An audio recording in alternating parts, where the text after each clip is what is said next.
오늘 우리가 함께 볼 말씀은 고린도전서 13장 4절 말씀 한 구절입니다. 두 번 우리가 함께 합독하도록 하겠습니다. 두 번입니다. 사랑은 오래 참고 시작. 오래 참고 사랑은 온유하며 시기하지 아니하며 교만하지 아니하며. 한 번 더 시작.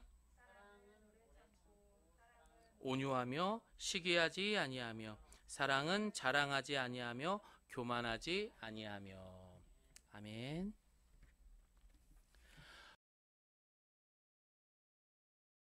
소요리 문답 아침 묵상을 우리가 함께 하고 있습니다. 왜 우리가 이 소요리 문답을 함께 공부하고 아침마다 묵상을 할까요? 답은 간단합니다. 바로 우리의 신앙의 뼈대를 세우기 위함입니다. 다시 말해서 과연 나는 지금 종교 생활을 하고 있는가 아니면 신앙 생활을 하고 있는가. 바꿔 이야기하면 나 중심적으로 복을 구하는 그런 신앙 생활, 내 편리에 맞는 그런 종교 생활을 하고 있는가 아니면 하나님 중심으로 하나님께 영광을 돌리는 정상적인 그러한 신앙 생활을 하고 있는가에 대해서 우리가 분명하게 알기 위함입니다. 이렇듯이 우리의 가정도 마찬가지입니다. 우리의 가정이 정말 건강하기 위해서 또한 행복하기 위해서는 그 뼈대가 분명히 있어야 됩니다. 그래서 우리는 지난주에 사랑이 없으면, 우리 함께 따라합니다. 시작. 사랑이 없으면 안 된다라고 이야기를 했습니다. 과거에 어떤 실험에서 사랑으로 자녀를 양육하면서 가정을 최상의 학교라고 생각하는 A라는 가정이 있었습니다. 또한 의식주라는 그런 가정의 기능만을 갖춘 B라는 가정이 있었습니다. 무려 이 두 가정을 5대에 걸쳐서 실험을 해보았습니다. 그런데 여러분 놀라지 마십시오. A라는 가정은 5대에 걸쳐서 후손이 896명이라는 그런 후손이 있었습니다. 그리고 이 B라는 후손은 더 많은 1062명이라는 후손이 그렇게 있었습니다. 그런데 우리의 가정은 사랑과 또한 이곳을 최상의 학교, 그러니까 자녀들을 잘 양육하면서 사랑으로 잘 양육하면서 최상의 학교라고 생각했던 A라는 가정에서는 그 후손 중에는 대학 총장이 12명, 그리고 교수가 65명, 의사가 60명, 목회자가 100명, 군인이 75명, 저술가가 85명, 공무원이 80명, 부통령이 1명, 상원 의원도 4명이나 있었다고 합니다. 그러나 단순한 의식주만을 해결하기 위한 가정이 아닌 그냥 집으로만 생각했던 이 B라는 가정, 훨씬 더 많은 숫자였잖아요. 그런데 이 가정의 후손들은 교도소에 수감되었던 사람이 96명, 정신병이나 알코올 중독자가 58명, 몸을 파는 사람들이 65명, 가난한 영세민이 286명, 그리고 기본 교육도 받지 못한 후손이 460명. 이 두 가문을 잘 비교해 보십시오. 너무나 확연한 차이가 있고 분명 다름이 있습니다. 물론 극단적인 결과이기 때문에 좀 거부 반응이 일어날 수도 있습니다. 그러나 이 예를 들어주게 된 것은 분명한 이 가정이 어떤 것을 목적을 두고 어떤 과정을 통해서 이런 결과가 나왔느냐. 저를 따라합니다. 사랑이 없으면. 분명한 가정과 부모의 역량이 얼마나 큰지에 대해서 어떤 것을 쫓아가느냐에 따라서 이런 결과가 나올 수 있다라는 겁니다. 자, 여러분, 그렇다면 A의 가정은요, 바로 홈으로, HOM이 홈이라는 이 가정으로 내가 살아가야 할, 그러니까 평생 바꿀 수 없으며 이 가정은 곧 나의 삶이다 라고 고백을 한 것입니다. 그러나 이 B는 하우스예요. 그냥 단순한 집인 거예요. 언제든지 이 집은 떠날 수 있고 바꿀 수 있다라는 그런 개념을 갖고 있는 것이고, 삶과 이 집을 구별해서 살아가는 사람들인 것입니다. 무엇으로 자녀를 가르쳤는가? 남편과 아내의 역할은 가정에서 가장 중요한 것은 바로 이런 가족들 간에 어떤 관계를 맺고 있느냐, 이런 것들에 대해서 달라질 수 있다라는 것입니다. 단순하게 집이 큰 집이 있느냐 작은 집이 있느냐, 월세집에 사느냐 자가집에 사느냐, 이것을 통하여서 홈이 되느냐 하우스가 되느냐라는 것은 아니라고 분명히 이야기를 했습니다.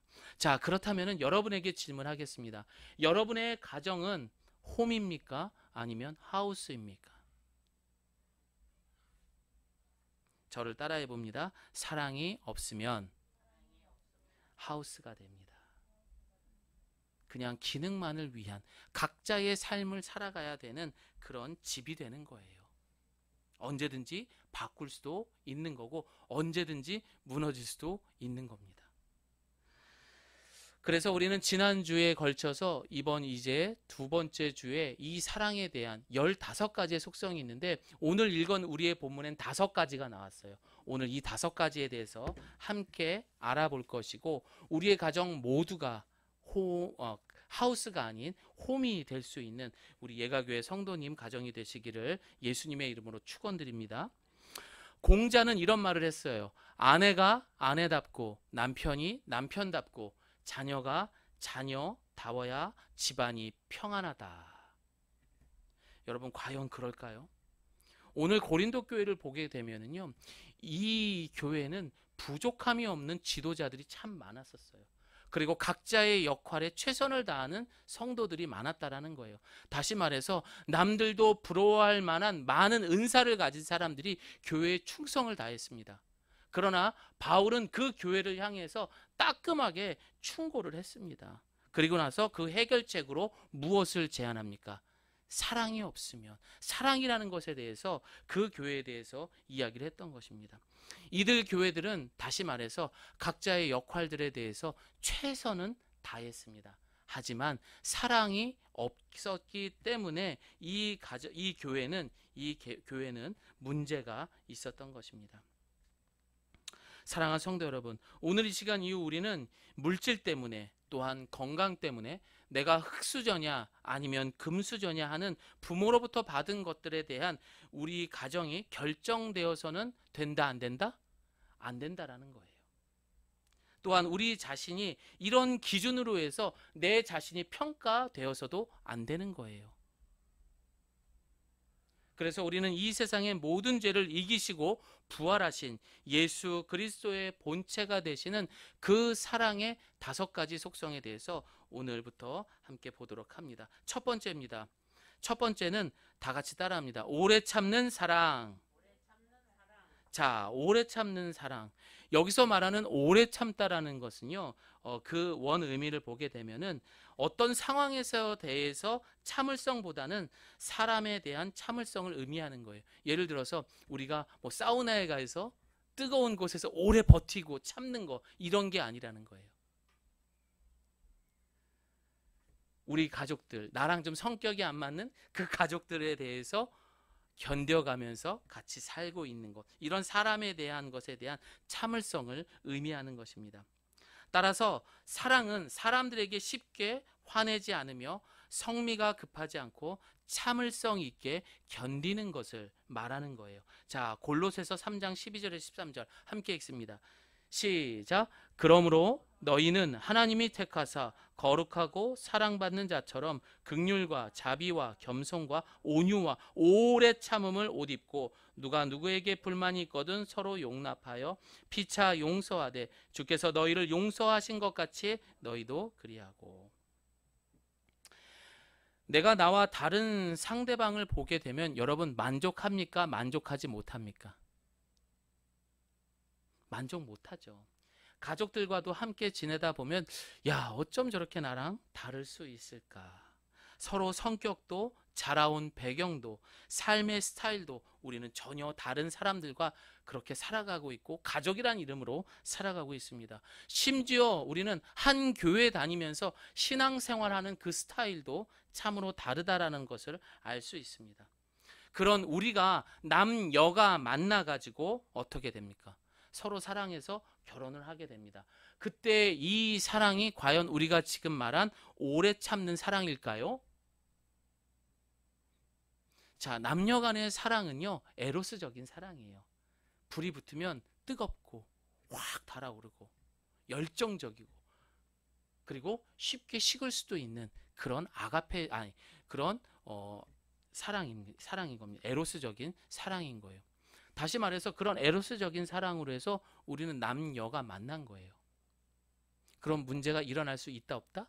있다라는 거예요. 서로 다른 모습에 대해서 불만을 가질 수 있다 없다? 있다라는 거예요. 그래서 깨질 수도 있다 없다? 있다라는 거예요.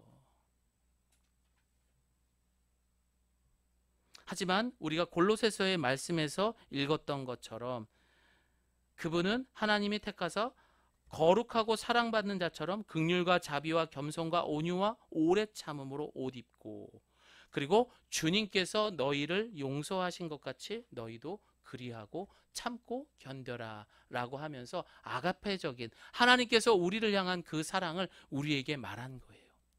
바로 이것이 첫 번째 오래 참는 사랑이라는 것, 이것을 기억해야 됩니다. 자, 여러분, 님이라는 글자에 점 하나를 찍게 되면 어떻게 됩니까? 아세요? 남이 되는 거예요. 그렇죠? 남이 되는 거예요. 그러나 이 점 하나를 어디에 찍느냐, 다시 말해서 문자의 부호, 마침표로 찍느냐, 쉼표로 찍느냐에 따라서 님도 보고 뽕도 딸 수도 있고, 어쩌면은 님만 볼 수도 있는 거예요. 이 말은 무엇입니까? 보통의 사람들은 각기 다른 사람들과 만났을 때 나 중심적으로 생각하게 되어 있는 거예요. 이 사람이 나랑 달라라고 하면서 내 스스로가 그 상대방을 향해서 마침표를 찍어버리는 거예요. 그래서 어떻게 해요? 너는 나와 같아야 돼. 이 사람은 늘 느긋한 사람이에요. 무엇을 준비해도 시간을 두면서 느긋하게 준비하는 사람이에요. 그런데 같이 살면서 너는 나와 똑같아져야 되면서 그 사람에 대해서 그 느긋함을 무시해버리고 마침표를 찍어버리는 거예요. 나랑 똑같이 빠르게 움직여야 돼 라고 이야기를 하는 거죠. 그러나 여러분, 이 마침표는 누구만 찍는 겁니까? 하나님만이 찍는 거예요. 얘야, 너는 피아노도 잘 치고 창의력도 뛰어난 아이야. 그리고 좀 느긋할 수도 있어. 그렇게 하면서 마침표를 딱 찍었어요. 그렇게 태어난 사람이에요. 근데 그걸 왜 내가 바꿔요? 내가 남편이기 때문에? 내가 부모이기 때문에? 여러분, 그건 아닌 거예요. 그래서 우리는 나와 다른 사람을 만났을 때 마침표를 찍어야 됩니까? 쉼표를 찍어야 됩니까? 쉼표를 찍는 거예요. 그 쉼표를 찍었을 때 우리는 오래 참는 그 사랑을 할 수 있는 것입니다.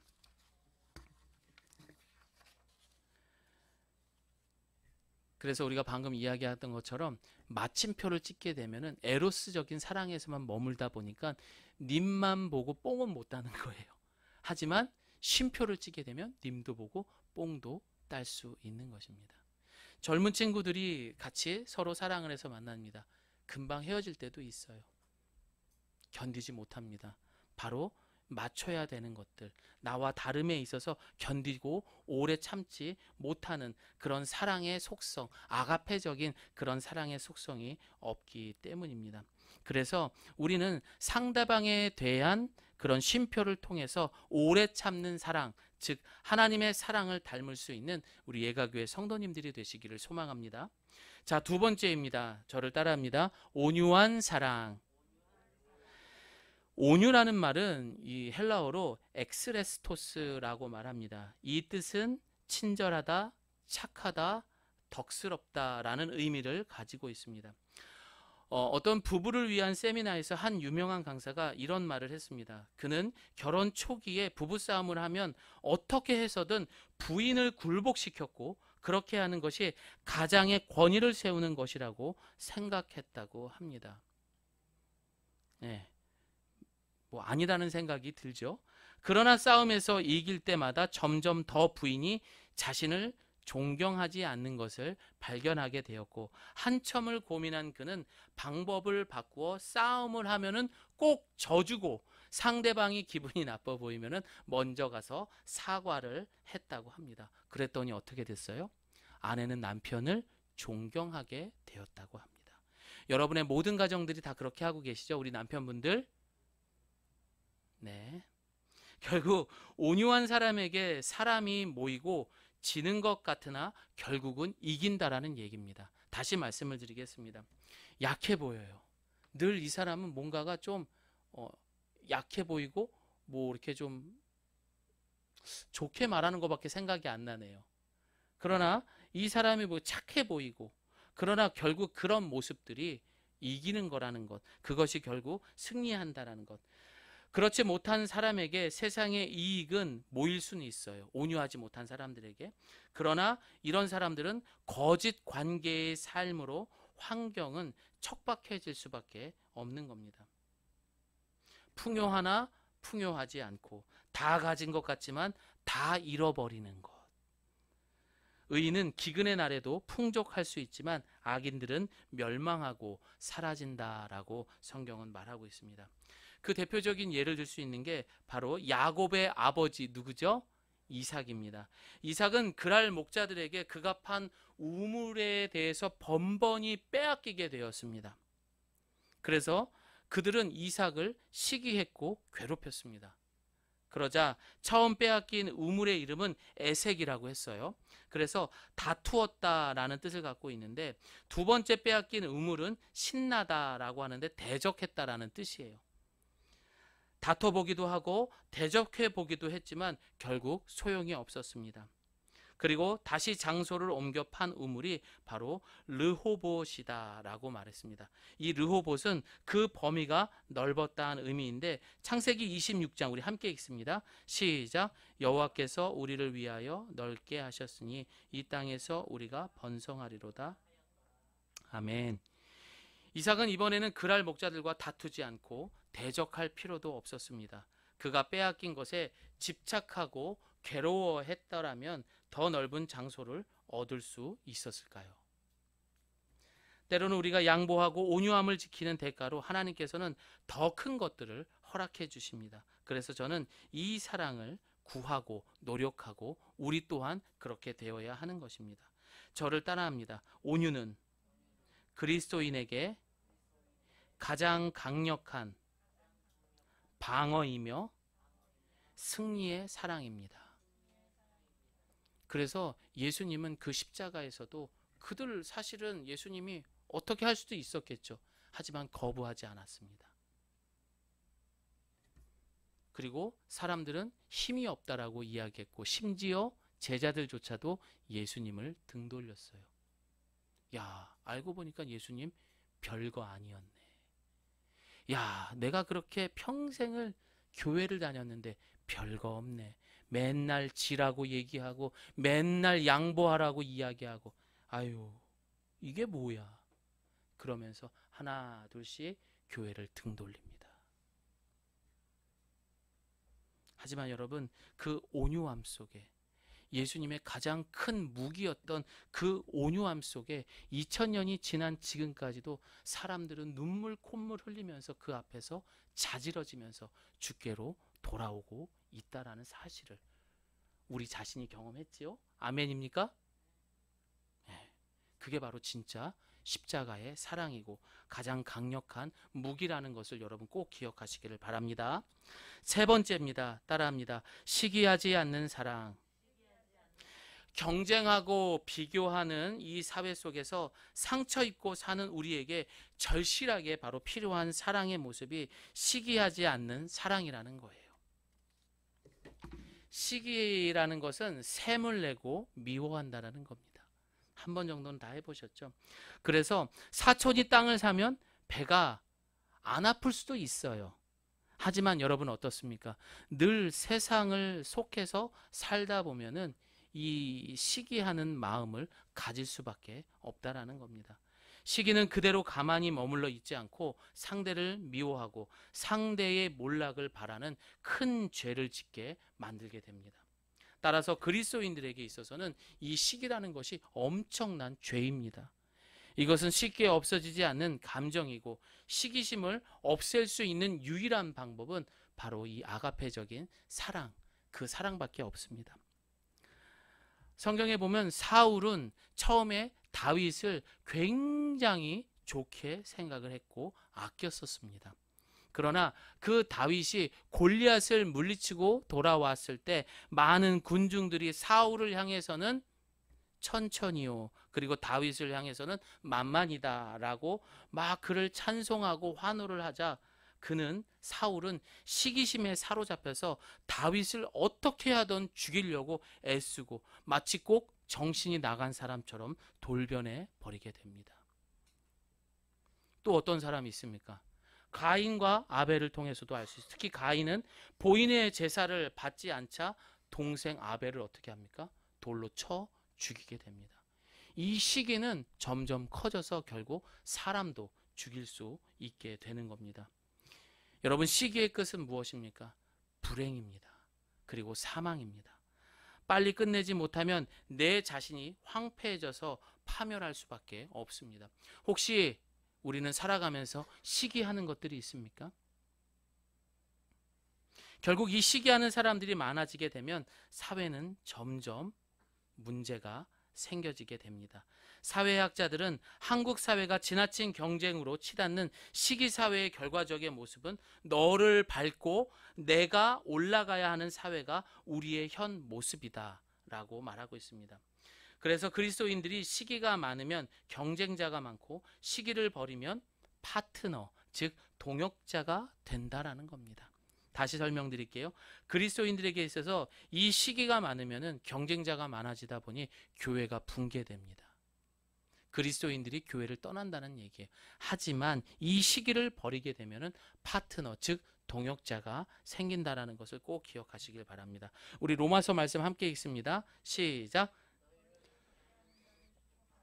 축복하고 저주하지 말라. 즐거워하는 자들과 함께 즐거워하고 우는 자들과 함께 울라. 아멘입니까? 자, 네 번째입니다. 자랑하지 않는 사랑. 시작. 자랑하지 않는 사랑. 자랑한다는 것은 죄로 인한 왜곡된 욕구입니다. 다시 말해서 어떤 왜곡된 거냐? 내가 살아있다, 내가 누구다 라는 것을 이제 우리가 이 죄로 인해서 드러내는 모습들, 이것을 자랑이다 라고 말하는 거예요. 내가 말이야 이 몸뚱이 하나로 여기까지 왔어.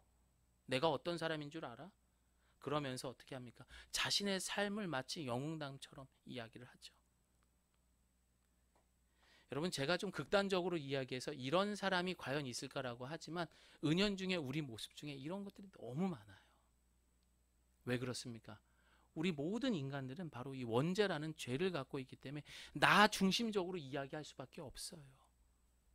고생하다가 내가 이제 내 집도 생기고 내 차도 생기고 자식도 생기다 보면요, 자랑할 수밖에 없는 거예요. 이런 모습들은 바로 인정 욕구, 바로 이 인정 욕구 때문에 타인에게 인정받고 싶어하는 심리라는 겁니다. 여러분, 참 재밌는 건요, 바로 이 인정 욕구가 어떤 심리인 줄 아십니까? 유아적인 심리라는 거예요. 그러니까 우리는 어린 시절부터 어른이 주는 보상과 체벌로 세상의 질서나 규범을 알아가게 되는 거예요. 야, 너 이거 해야 내가 이거 사줄 거야. 너 이거 안 하면 너 이거 혼난다. 이런 식의 대화. 너 이거 하면 너 호랑이가 잡아가.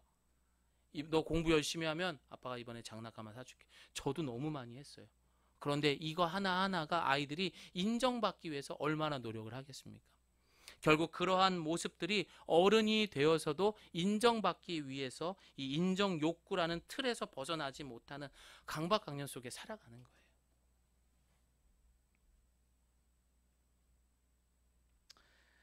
아이를 이런 메마른 그런 노예로 우리가 키웠던 겁니다. 저도 이 설교문을 쓰면서 얼마나 후회되고 또 그러면서도 또 그런 말을 하더라고요. 우리는 분명 이런 자랑의 모습들이 어린 시절부터 우리가 아이들을 키워가면서 이런 실수를 했구나 돌아보면서 회개해야 되는 것입니다. 늘 우리는 살아가면서 상대방이 나를 어떻게 봐주는가, 이것이 중요합니다. 이런 사람은 자신이 정말 원하는 것을 모르고 자신을 진정으로 사랑하지 못하는 사람이 되는 것입니다. 그래서 모든 사람들이 자신에게 평가의 기준이 되기 때문에 사람에 대한 스트레스가 심하게 됩니다. 자, 저를 따라합니다.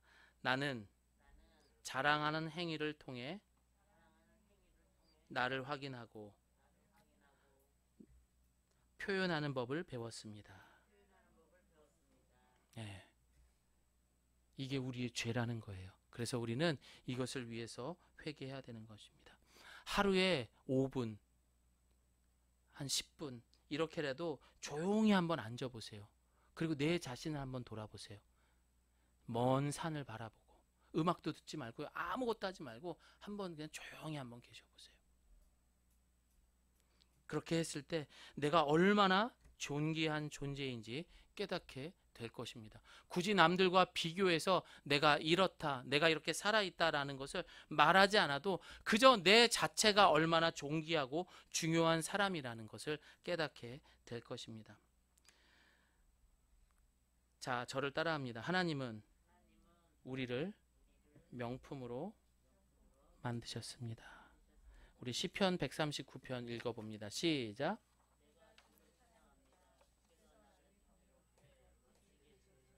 아멘. 예. 마치 여러분 세상에서 가장 비싼 다이아몬드가 있어요. 있잖아요, 여러분. 그런데 그 다이아몬드에다가 여러분 이 다이아몬드를 더 예쁘게 만들겠다고 해서 온갖 다른 것들을 그 다이아몬드를 치장한다고 생각해 보세요. 그러면 그 다이아몬드의 값어치가 있을까요, 없을까요? 없어요.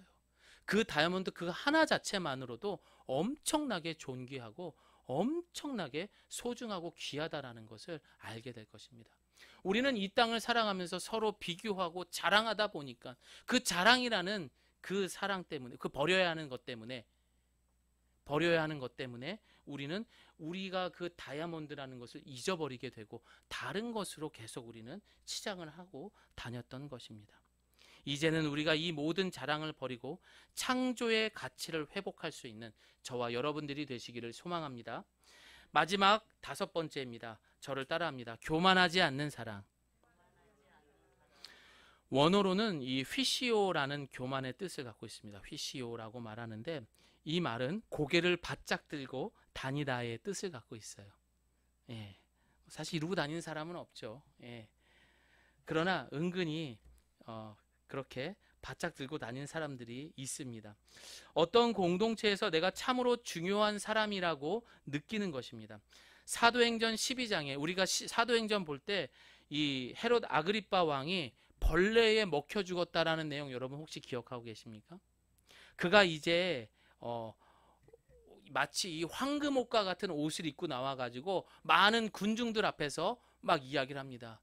자, 우리 백성 여러분들 막 하면서 할 때 사람들이 황금 옷을 입고 막 그런 이야기를 하니까 막 반짝반짝 빛나니까 군중들이 외쳤던 거예요. 와, 우리의 왕이 꼭 마치 신과 같다라고 하면서 막 소리치기 시작을 했던 거예요. 그러자 이 헤롯은 자기가 마치 신이 된 것처럼 막 올라오기 시작을 했던 거예요. 와, 내가 혹시 신과 같은 사람이 아닌가? 그렇게 착각을 하게 됩니다. 그리고 하나님의 영광을 가리면서 마치 자기가 신이 된 것처럼 행동을 하자 어떻게 됩니까? 그는 결국 벌레에 먹혀 죽게 됩니다. 12장 23절 사도행전 함께 읽습니다. 시작. 제가 읽어드릴게요. 헤롯이 영광을 하나님께로 돌리지 아니하므로 주의 사자가 곧 친히 벌레에게 먹혀 죽으니라. 하나님께 영광을 돌리지 않는 것. 다시 말해서 바로 이 교만이라는 것은 하나님의 영광을 빼앗는 행위라는 거예요. 그리고 하나님이 가장 싫어하는 모습이라는 거예요. 우리 잠언 16장 18절에 뭐라고 있습니까? 시작. 그렇습니다. 여러분 교만하면 우리는 무조건 패하게 돼 있어요. 사망합니다, 여러분. 구약 성경에 여호수아가 가나안 땅에 첫 번째 정복한 여리고성을 칠 때는 기도하면서 하나님의 음성에 귀 기울였습니다. 그리고 정말 성을 돌고 마지막 7개 바퀴에서 어떻게 됩니까? 나팔 소리와 함께 여리고성이 무너져 버렸어요. 반면에 아이성을 전복하러 갈 때는 하나님이 아닌 정탐꾼의 말을 듣고 이들은 모두가 이 전쟁에 실패하게 됩니다. 여러분, 교만하면요, 내가 어떤 환경에 있든지 나의 편안함, 나의 생각, 나의 감정이 중요한 거예요. 그러면 교만할 수밖에 없어요. 그래서 기도하지 않고 말씀 보지 않습니다. 이번 한 주간 가난하든 부요하든 건강하든 그렇지 않든 우리는 우리 자신이 얼마나 이 죄로 교만한지에 대해서 돌아보며 살아갈 수 있는 한 주간이 되시기를 바랍니다. 이제 말씀을 마칩니다. 사람들이 가장 좋아하는 말이 사랑이기도 해요. 그런 고백을 받으면 기분이 좋잖아요. 그러나 그보다 더 사랑하고 아니다 하면서 가장 좋아하는 말은 이 세상의 절대 군주인 아마도 돈일 겁니다. 그렇잖아요, 여러분. 그러나 그 돈조차도 결국 어떻게 됩니까? 가정을 갈라놓더라고요. 최근에 이번 주에 그 기사 중에 하나 떴던 게 뭡니까? 전 세계에서 4번째 부자가 누구입니까? 예, 빌 게이츠 얘기가 나왔었어요. 그러나 65세인 그 빌 게이츠가 아내 멀린다와 함께 26년인가 7년을 살다가 이제 그 가정이 깨지게 되었습니다. 물론 남의 가정이죠. 뭐 그게 우리가 뭐 신경 쓸 필요가 있겠습니까? 그러나 여러분, 이 빌 게이츠 이 사람은요, 어떤 사람이냐면 2000년부터 재단을 설립해서 사회 활동을 엄청나게 많이 한 사람입니다. 그래서 이는 전 세계의 기아와 질병 그리고 불평등을 퇴치하고 이런 교육들을 확대하는 그런 사회 사업을 엄청 많이 했던 사람이에요. 그가 이 재단에다가 200억 달러를 기부하게 됩니다. 여러분, 그 돈이 얼마인 줄 아세요? 200억 달러? 22조 4,460억 원이에요. 그렇게까지 하면서 사회 일을 해오고 살아왔던 사람입니다. 그리고 그는 자신이 은퇴한 다음에도 자신의 재산의 95%를 그 재단에다가 기부할 거다라고 이야기를 했고, 심지어 2008년에는 자신의 회사였던 마이크로소프트 경영에서 물러나서 재단 일에만 이제 신경을 쓴 사회 일에 엄청나게 열심히 했던 사람이에요. 이 사람이 잘했다 못했다라는 이야기를 하는 게 아니에요. 제가 말하고 싶은 것은 무엇입니까? 오늘 본문에서 이야기하고 싶다는 그 가정이 온전했나 온전하지 못했느냐. 물론 자신의 삶의 만족과 행복은 있었겠지만 결국 각기 다른 그 사람들이 모여서 한 가정을 이루어서 끝까지 가지는 못했다라는 이야기를 하는 거예요. 심지어 엄청난 돈을 갖고 있음에도 불구하고 실패했다라는 이야기를 하기 위해서 이 예를 들었던 것입니다. 사랑이 없으면 결국 깨지더라고요. 하지만 건강이 없어도 돈이 없어도 각기 너무나 다른 그런 성격을 가진 그 부부가 에로스적인 사랑으로 만났을지라도 사랑이 있다면은 결국 아가페적인 사랑으로 변할 수 있다 없다? 다시 말해서 하우스가 아닌 홈이 될 수 있는 거예요. 자, 다 같이 저를 따라합니다. 사랑이 없으면, 우리 함께 기도하겠습니다. 여러분, 이 시간 우리가 함께 기도하겠습니다.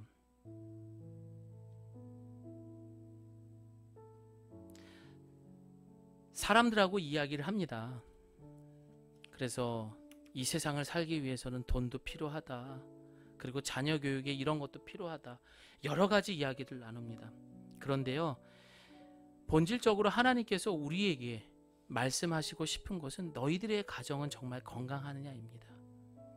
정말 그 아이들이, 내 남편, 내 아내가, 내 자녀들이 정말 하나님께서 말씀하시는 그 아가페적인 사랑을 가지고 그 가정이 건강하냐 그렇지 못하느냐, 그 질문을 하고 있는 거예요. 여러분, 정말 우리 가정은 건강합니까? 우리가 이 시간 함께 기도했을 때 오늘 배웠던 이 5가지의 사랑, 이 5가지의 사랑에 대해서 우리가 함께 기도하며 나누어야 할 것입니다. 첫 번째, 오래 참는 사랑. 그리고 두 번째, 온유한 사랑. 그리고 세 번째, 시기하지 않는 사랑. 그리고 교만하지 않는 사랑. 이런 모든 사랑을 통해서 우리는 오늘도 단순한 우리의 가정이 기능이 아닌 나의 삶의 전부가 될 수 있는 가정으로 변화되어야 할 것입니다. 하나님, 그런 가정이 될 수 있도록 도와주시옵소서. 우리의 가정이 이런 사랑의 속성으로 살아갈 수 있도록 온전한 가정이 될 수 있도록 도와주시옵소서라고 우리 함께 기도합니다. 함께